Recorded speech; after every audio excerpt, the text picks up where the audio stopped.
Today we're going to learn how to create floral typography using Affinity Photo for iPad. First, we need a nice, clean image for the flowers. We get from Pixabay. These are nice and clean. We save it. And then when you want to open it in Affinity Photo, you realize that there's already a working file. So we have to save that first, or we won't be able to start a new project. And then we will start the new project, opening the flower images here using the selection persona, using the selection tool. You select the first flower from inside and refine tool will help you to refine the edge and make sure that there is a nice clear selection here.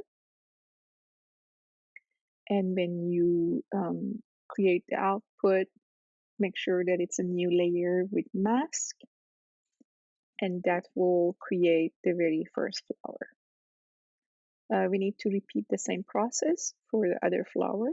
So we turn on the background layer that has our flower. We go to that layer, make sure you're actively working in your background layer. And again, selecting the inside, the flower.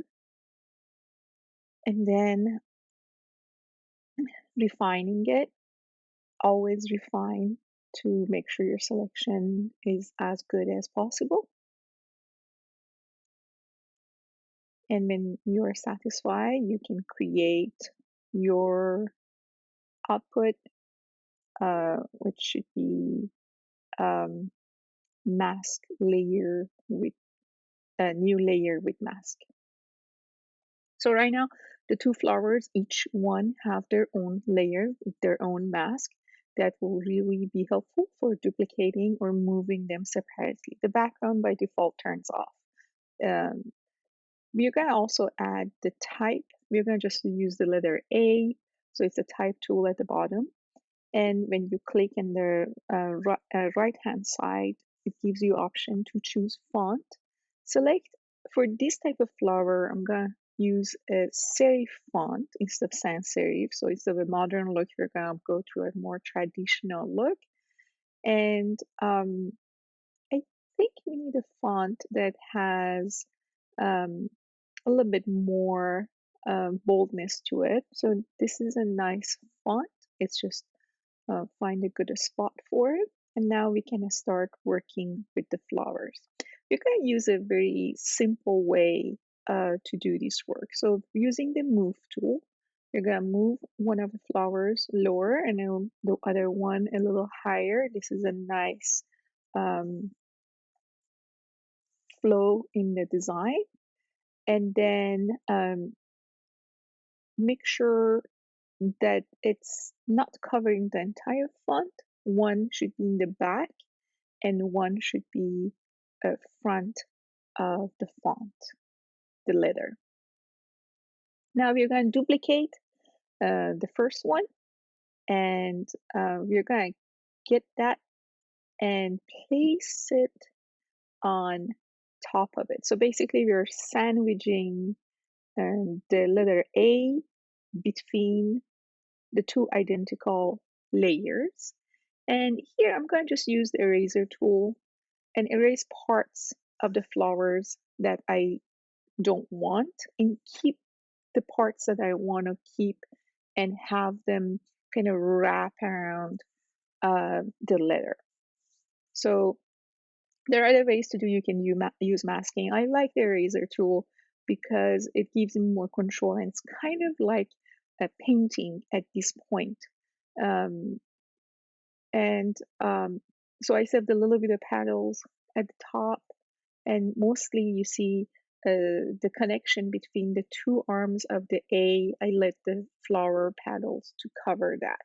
So very small, but it's effective in creating the final look. Now we're going to work on the lower flower for the lower part of the A. Again, the same thing.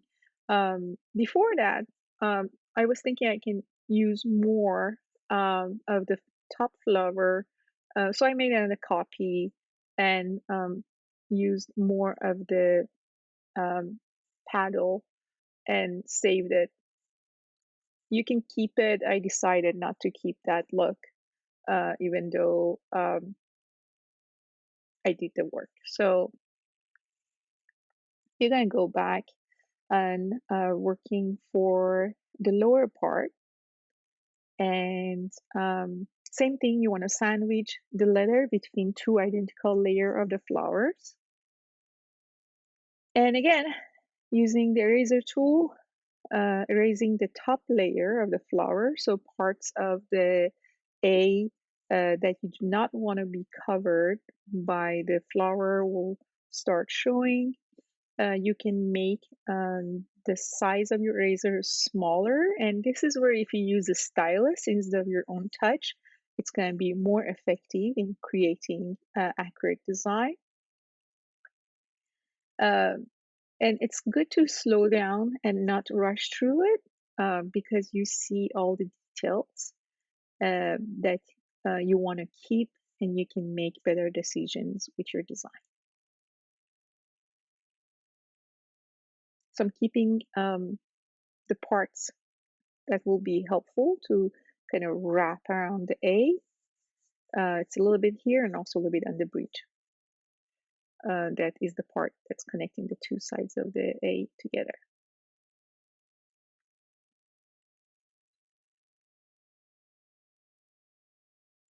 When you are satisfied with what you have, um, you can zoom out and take a look at the design, the entire piece.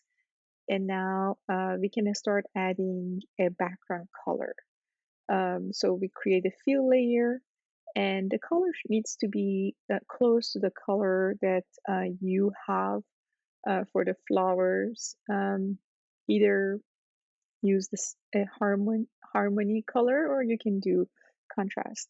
Using the crop tool, cropping the image to make the letter nice and center. What's really nice about Affinity Photo for iPad is that even if it's not in your canvas, it will add the same color background for you. You're going to add a gradients layer, but you're going to use the eraser to create that. So duplicate your fill color and then make it a little darker from the original color that you have for your fill color. And then use the eraser, make the eraser larger in size and erase from top and leave a little bit, kind of an ambient effect.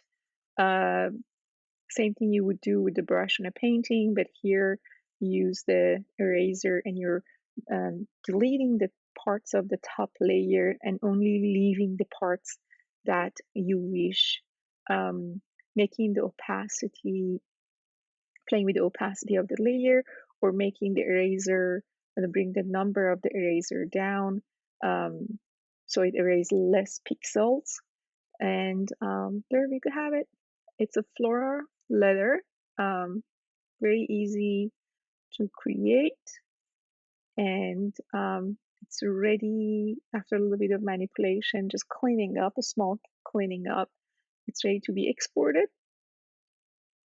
And you can use, here we use flowers, but you can use mechanical elements, you can use buildings, you can use this same technique can be used with many different elements, and it's of course it's going to create different feelings.